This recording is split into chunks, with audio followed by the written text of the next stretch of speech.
And then we'll get going. So I'm Mrs. Sturdivant. For those of you that don't know, I see a lot of names that I've seen before, but not necessarily faces. So I have a bunch of stuff I want to go over with you today. First of all, we're going to talk about how the course is going to run. We're going to look at the syllabi real quick. I'll just point out a couple things on that for you. You can read it. It's all on Venko. We're going to go over your project quickly, and then we're also going to start the first stuff. Now, I will warn you, the first two chapters I do quickly because they are review. Chapter 1 is adjusting entries, which we're going to do today. And chapter 2 is balance sheets. So it all comes, I know, from financial accounting, which you probably haven't taken in a while. So just to kind of refresh yourself on those two topics. So the way I've set it up, because it's online, is every chapter that we cover, you're going to have a test and a quiz. So let's go to, let me share my screen.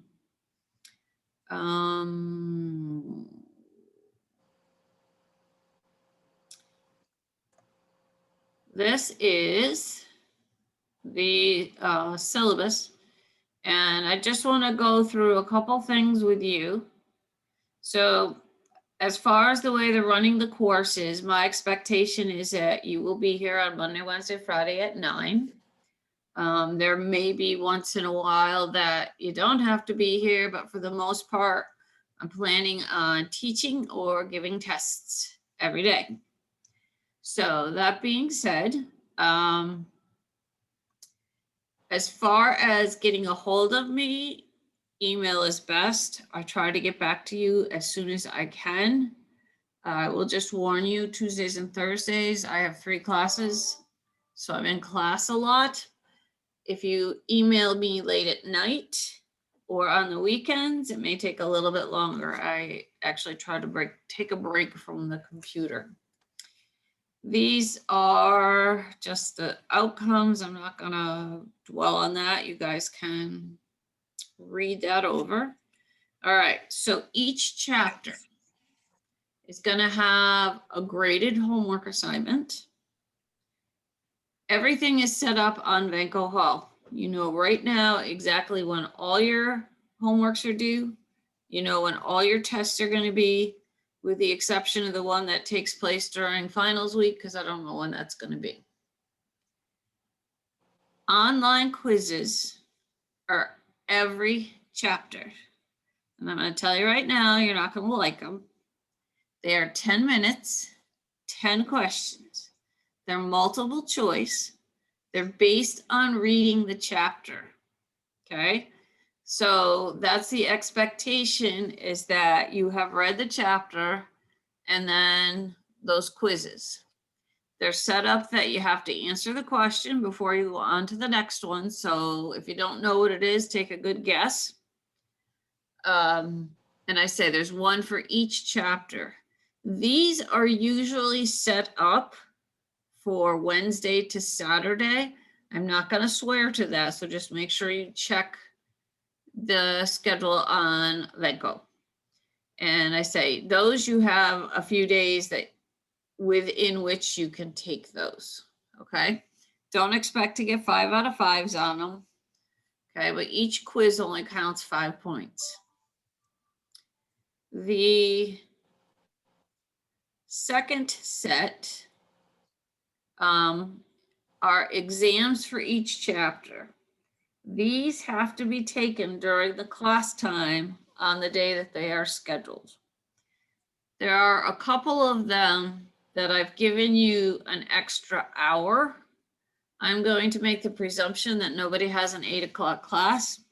If you do, let me know, because with the income statements and cash flows, and there may be a couple other ones that are on later, I give you a little extra time, and so I start them early. The tests are problems, so you're gonna have to do a little bit of typing, which is why I try to give you a little extra time. Most of them, you're gonna fill in a grid on Venko Hall. Okay, it's not, there's maybe one, maybe two that I allow you to cut and paste. The rest of them have to be done on Banco Hall. And I say they have to be done during class time. That is the book, which I hope all of you have, because you're going to get a first assignment tonight. These are the topics that we're going to do. So we're going to do basically start with general type accounting. I said today we're going to start with adjusting entries. The next topic is balance sheets. Really the only difference between those and ones that you've done in the past is there may be a couple additional accounts that pertain to the hospitality industry that you wouldn't see in what you did in financial or managerial. Then we're going to go to income statements. And the income statements that we're going to do are specific to the industry. This is the format that has been designed by the hospitality industry. And so it's different. It's different, but I say we'll spend time. Then we're going to go to my favorite chapter, which is probably going to be your least favorite chapter, which is cash flows. And cash flows in here are hard. We spend 2 weeks on those, do a lot of practice. I'll teach you the fine art of doodling, which you'll learn. Because with these, they don't give you the answers. We have to analyze and figure out what some of the answers are. Then we go to ratios. I was talking to a former student the other day, and he wanted to know if I still made you do 35 ratios. So I've gotten a little soft. There's only 20 some. And actually, probably 15 of those are ones that you did in managerial. So there's not a lot of new ones. And the new ones that are in there pertain to the hospitality industry, and you've probably done them in other classes. Then we do revenue management.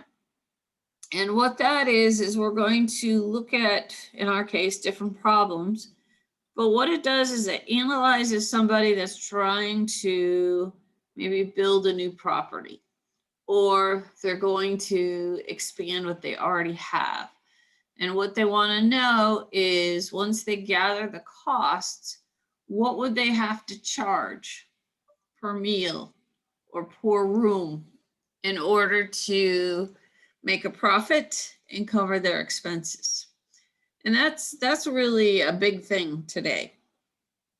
I mean, there are people that's all they do, and they can sit home in their pajamas, as we all are, doing that. And then we're going to go to the last 4 chapters have to do with budgeting. So the first one, chapter 9, that one will be your favorite chapter. That one's pretty short. So what that does is it looks at different methods to estimate sale numbers, because all the budgets that we do after that are based on sale numbers. So if your sale numbers aren't accurate, nothing that you do after that's going to be anything meaningful. Chapter 10 is operations budgets, so that now we know what those sales numbers are estimated to be, we can figure out a budget, which is going to look like a simplified income statement like you're used to doing. We're also in that chapter going to look at variances.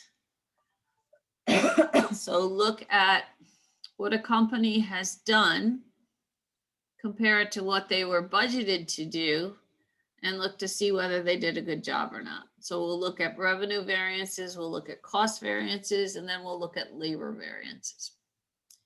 And then I've switched up chapters 11 and 13 just because of the timing. So we're going to do 13 next. And 13 is capital budgeting. And so you have 2 different projects or 4 different projects that you're looking at, and you only can pick one. So we're going to look at 4 or 5 different ways to analyze the project and see which one is going to pay off, give us the best return.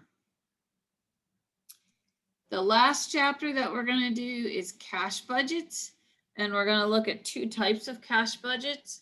You would have done one in managerial, the receipts and disbursements method. And then we're going to also look at another one that's called the net income method.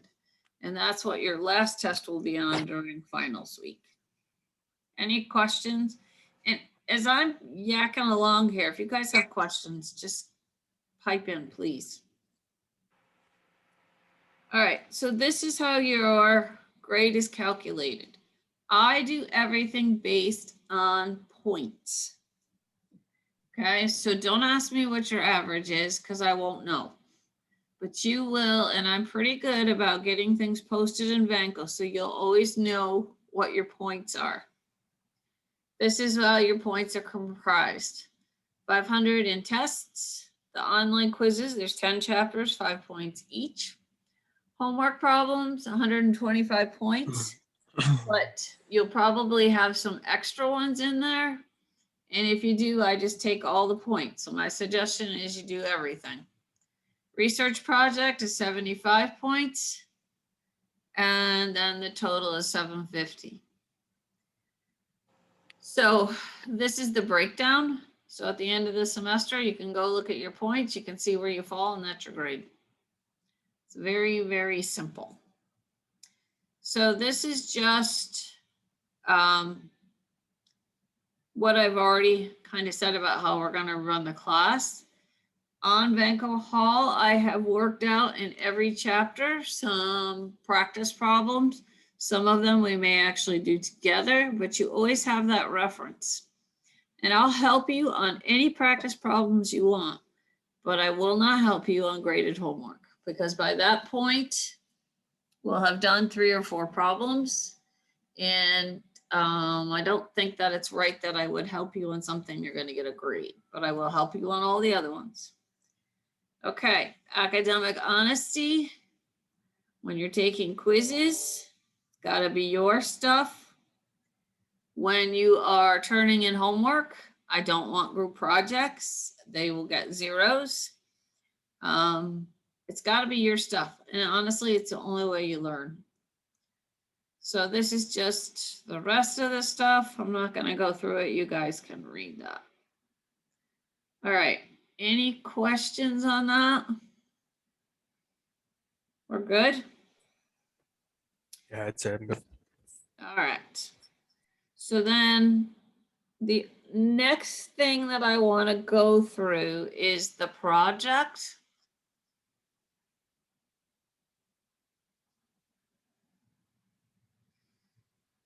If I can find it. There it is. Okay. So this is a research project on a publicly traded company. The company has to start with the same letter as your last name. Now on Vanco, I'm not going to go through it. There is another link right near the syllabus that talks about Edgar. And Edgar is a way to go look at stuff that's on the SEC webpage, has all the financial information for companies. So, oops, I didn't change that. Yeah, we can leave that. So I want you to make sure that the company is publicly traded because you got to track stock prices at some point, and that you're going to be able to get enough information. This first piece is due this week. Okay, so I tried to make these due on Sunday night, give you a little extra time. So all this is I want a list of 5 sources. Okay, I want a list of 5 sources. I didn't do that. Nothing fancy, no fancy format, whatever. They're going to be web addresses, and that's all I want. So what I'm looking for is to make sure that you know that there's enough information out there about your company. This is just to make sure that it's publicly traded. Okay. So this outlines the project and when things are due. Now, there are no exceptions to due dates with these projects. And the reason for that, every piece of this project is open right now. You can be working on this project and turn in everything in the next 2 weeks, except this one little piece down here where you have to actually track stock prices for the month of April. So you can go on and upload all this stuff. And I say there's no exceptions with this project because you know right now when everything is due, and you can do everything right now. As far as financial information, so this is pretty self-explanatory. You're just looking up information on the general information on the company itself. That's pretty easy. We're going to analyze the 3 financial statements. And so what I've done is made sure that they come after we have covered those particular items. This is where you may use the Edgar and go look at the SEC filings. They will go into great detail about the financials. They'll point out stuff, and that's great. That's what I want you to do. And I want you to find those things, but I don't want you to stop there. If you just pick up the stuff that's already on there, I may give you half credit, maybe. What I'm looking for is the why. So when you put stuff down, I'm going to be in your head drumming, but why did that happen? And so that's where the research piece comes in, because this stuff is already done for you. So that's the research part. And yeah, you got to spend a little time researching. So pick a company that you're interested in so that at least it's halfway fun. So these are the 3 financials with their due dates. And then you're going to do a detailed ratio analysis. And most companies would have this information available for you. So you're going to pick up the information and then you're going to again go, okay, what happened this year? Why did their cash go down? What happened? What did they have to pay out? This one, typical SWOT analysis. And I know there are websites where you can just go get these analyses. That's fine. But then you take them. Why? Give me some explanation. Now, some of these you may not be able to find. I understand that. But I also am familiar enough with a lot of the companies to know if the information is out there. This is your executive conclusion. You're going to set up a spreadsheet with the stock prices and then summarize the project. I don't want you to turn in the whole project. I purposely do this in pieces so that I don't have to wad through 20 pages. I can look at pieces. And this is the biggest downfall that I find with students. You have to cite your sources. Cutting and pasting and not giving credit at that point, either through a footnote or a works cited, is not acceptable. This is all going to be done on Turnitin. And so it picks up website. So if you've just copied and pasted from a website, it's going to pick that up. If it's something that was on somebody else's paper, it's going to pick that up.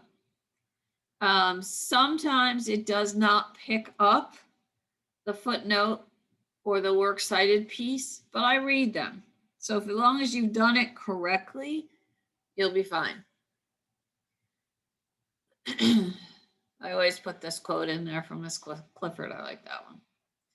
Okay, again, due dates are no exception. Right now, you know when everything is due, and you can do all pieces of the project except that last one, which is actually the easiest part of the project. All right. And again, that's on Vanco. You can go look it over. The Edgar piece is on Vanco. You can look that over too. All right. Any questions on that stuff? No, we're good. So we're ready to do adjusting entries. Yay. Guys look thrilled. Monday morning at 9 o'clock. What's better than accounting? Come on. All right. So most of the stuff that I'm going to use is also on Vanco, but I want to go through it with you. And so this is the first piece. And There's again, this, go ahead. What? There was a question in the chat. Okay. That somebody asked. All right, let me go back.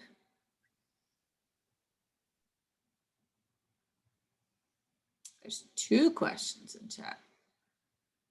No, I do not specify any format. Okay, I leave that up entirely to you. Some people do bullets, some people do paragraphs. I don't care if you use APA or Works Cited. Okay, I'm not that specific about that kind of stuff. So thank you, whoever is keeping track of chat. I'll leave it up to you guys. Okay.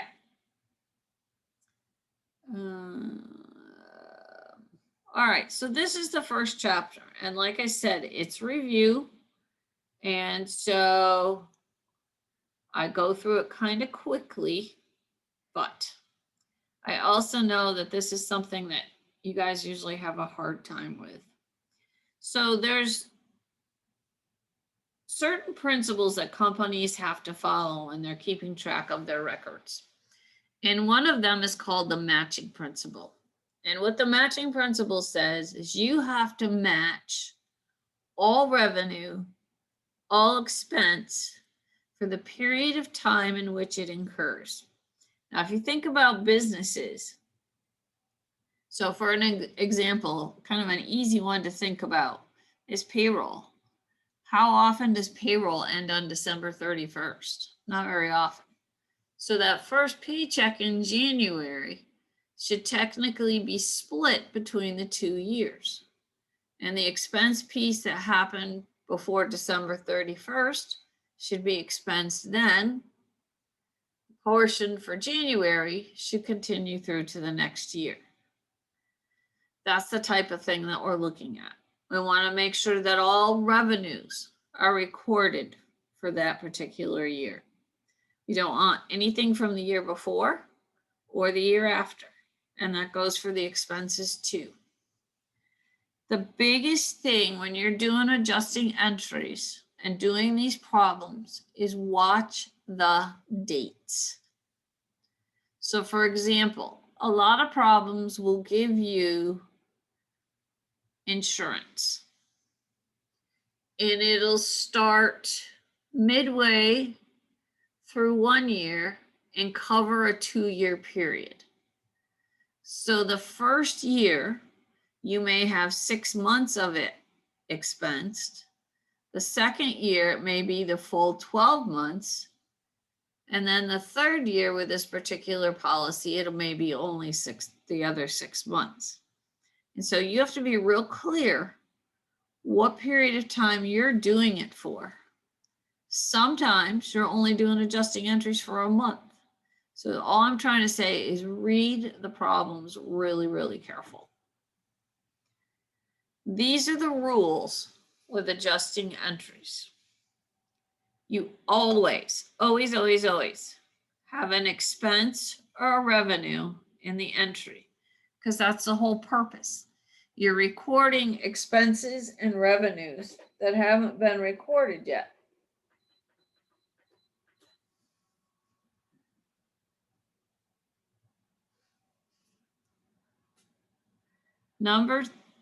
So that's kind of the same thing. You're used to record expenses and revenues that haven't been recorded yet. Here's number 2. Never, ever should you have cash in an adjusting entry, because as soon as you receive or pay cash, you better be recording it. And so there shouldn't be any cash that needs to be recorded as an adjusting entry. The third one that I have here is, again, never, ever, ever more than 1 year. Because think about financial statements. You don't do income statements for 2 years. You do 2 1-year income statements.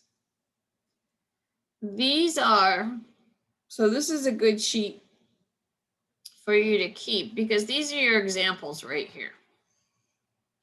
And so let's talk about them one at a time. So this is the first example, which is the one that you're probably going to see a lot of. Debiting an expense, crediting an asset. that example that I just gave you with the insurance, that's what this one would be. When the company paid for the policy, they debited prepaid insurance, credited cash. Now that they're using it, they will debit the expense for the 6 months or 12 months, whatever the time period is, and they'll credit the prepaid account because now you've used part of that. Insurance is very typical. Food inventory, supplies, any of those are this type of entry. I want to add a little something here. So several of the problems that we're going to do involve a food inventory. Typically, when you do a food inventory, so you do a physical count, and then you compare the physical count to what's on the books. I'm going to say most of the time in the real world, what's on the books is going to be more than what's in the physical inventory, because things get rotten, get thrown away, things walk away. So there are things that don't get recorded. But when you're looking at food inventory, you have to compare the two numbers, because that entry can go either way. If the food inventory on the books is more than the physical, then you need to reduce what's on the books. And since that's an asset account, you would be crediting it. If the food inventory on the books is more than what's in the physical count, or I'm sorry, is less than what's in the physical count. I've got emails coming in here. Is less than what's on the physical count. Then what we have to do is we have to bump up the books. And so then you would debit the food inventory. So when you're doing food inventory, you're dealing with the food inventory account, cost of food sold account. But that one can go either way. That's the only one that's like that. And I say, we'll come across a couple of those. That one's very typical. The next one is very typical. For example, the payroll that I talked to you about earlier, that's what this one would be. We would debit wages expense and we would credit wages payable for the amount of the expense for that last piece of December. The other thing you need to keep in mind is you are adding to what's already on the books. Okay, you're adding to what's already on the books. So if you have a trial balance, which we're going to have in some of our problems, you're adjusting what's there. So if there's already wages expense that's there, you're adding to it. I also put this right here because I didn't know if you remembered how to do simple interest. So a very typical entry is interest expense. So you have a mortgage, you haven't paid anything, but you got to accrue the interest. This is your simple interest formula. Principal is the amount that you borrowed. Rate, watch your decimals. If it's 8%, it's 0.08 when you multiply. And time, watch time factor. So that's the only piece that occurred during the year. And again, remember, never, ever, ever more than a year. Days, we just do over 360. It makes them the numbers prettier. Okay. This one, I don't know if you remember depreciation. Typically, all we're doing is calculating the depreciation.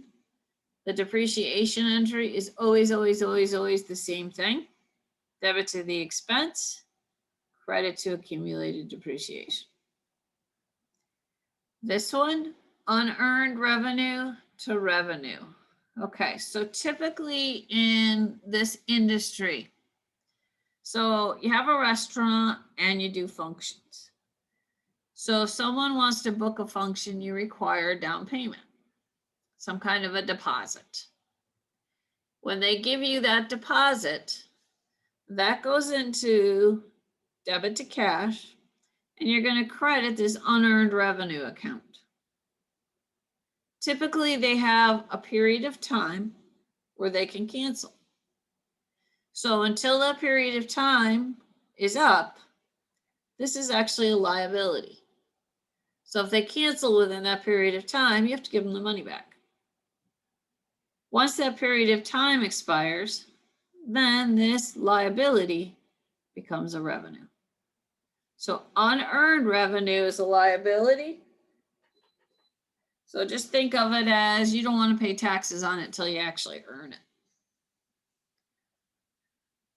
This one is a receivable and a revenue. So typical accounts receivable, some stuff you've done you just didn't record. This could also be interest receivable.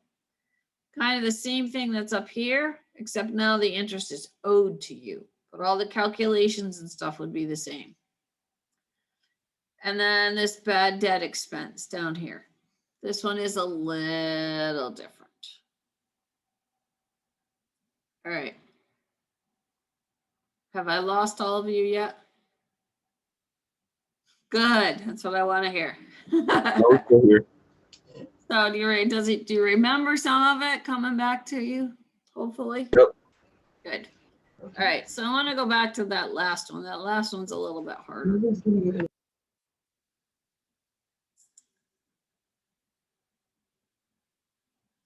Okay. So if a company has a lot of accounts receivable, stands to reason that they may not collect them all. And if you think what's happened in our world in the last year and a half, there's probably a lot of accounts receivable that were not collected by companies because people just didn't have the money. So what they do is they set up a cushion so that they can kind of plan ahead for this type of stuff. And so what we have to do is figure out how much has to be put in at the end of the year into this allowance account.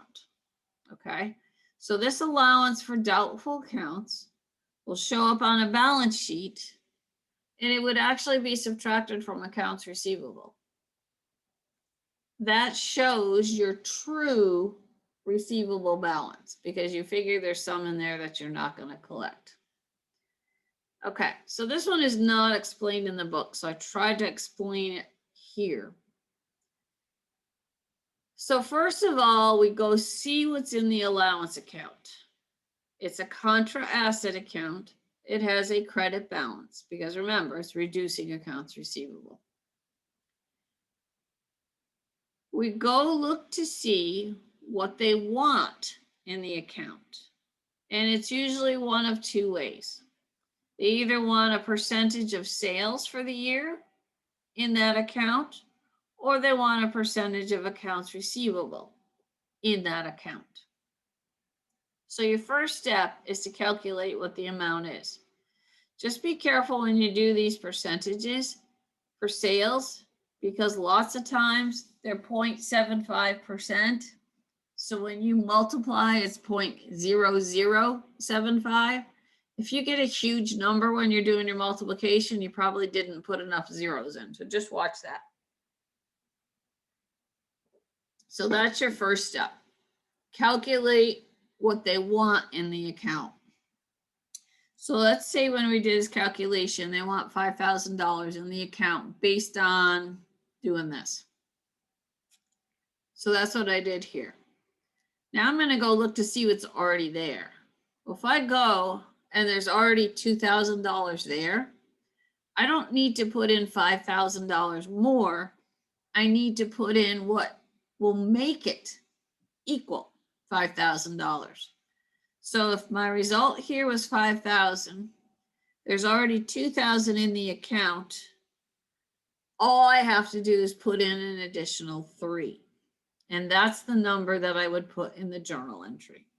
Because then once I add that to what's already there, I'll get the balance that I want. And then this is your entry. It's a debit to bad debt expense, a credit to the allowance for doubtful accounts. And I think that's that. Okay. So that's all the adjusting entries. That is basically chapter 1. What I was gonna do, because I think we still have some time. Yeah, we still have a few minutes. Have you guys been able to get your books? I haven't been able to get them yet. I'm No, still no, waiting I'm on mine in the still mail. Ugh. Mine comes Wednesday. I'm All saying right. it won't come until next week. Next week? Yeah, we just got hit with a huge snowstorm. Oh, come on, we haven't gotten that much. How much did you get? I don't know. It's still going on out there. Yeah, ours is fine. We got about 5 inches in Delhi. So, Um, all right. So then what I'm gonna do is I will I'll scan and copy a couple problems that I want you to do. And I'll put them up on Vanco. okay. Okay? And Sounds good. so what I want you to do then for Wednesday, so I have a class right after this one, so I'll do it after I get out of that class, is that I'm gonna give you a couple for Wednesday and I want you to try them. I know they're gonna be hard, all right? I know you may not be able to get them, but I want you to try them. A lot of the stuff with this class, you can't look at it once, say, I don't get it, I'm not doing it. You can't do that. You won't get through anything that we're gonna do. Some of the stuff is hard, but I will get you through it as long as you're willing to work. But you gotta work. So I wanna give you 1 or 2 of these to play with. And I say I'll scan a couple of them. And then I will put them on Vanco later. So play with those for Wednesday. And then on Wednesday, what we'll do is we'll go over those. Okay, step by step by step. That sound good? Yeah. Sounds good. Sounds good. All right. Well, I thank you guys for coming. And what I will do too is I will post the Zooms. So once we start going through stuff, you'll be able to go back and look at what we do in class. So you'll have that as another tool to use, so to speak. Okay? All right, guys. Have a good day. I'm going to stop. Have a good one.